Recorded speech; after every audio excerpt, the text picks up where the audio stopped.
মুসলমানদের পক্ষে কথা বলা এটা আমার অধিকার, কাশ্মীরের মাজলুমদের পক্ষে কথা বলা এটা আমার অধিকার। তাই বলে কেউ জঙ্গি হয়ে যায় না। শেখ হাসিনা তাকে ক্ষমতায় বসানোওয়ালা ভারতকে খুশি করে ক্ষমতাকে স্থায়িত্ব করার জন্য বাংলাদেশে বিগত 16 বছর জঙ্গি নাটক মঞ্চস্থ করেছে মাত্র। আমার জিজ্ঞাসা, যদি 76 কেজি মামলা সত্যই হবে, তাহলে মামলার চূড়ান্ত রায়ের আগে মুফতি হান্নানকে তড়িঘড়ি করে কেন ফাঁসির কাস্টে ঝুলানো হলো? সেই মামলার আসামি তারেক রহমান কেন খালাস পায়?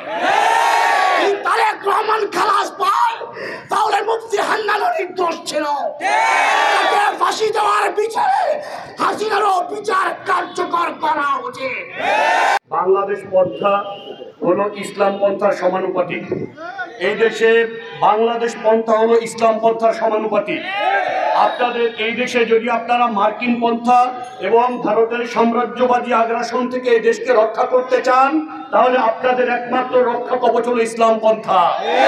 দেশে একমাত্র ইসলামপন্থীরা ছাড়া বাকি সকলেই হয় ইঙ্গো মার্কিন সাম্রাজ্যের দালাল, অথবা ভারতের দালাল, অথবা তাদের উভয়ের যুগপৎ দালাল।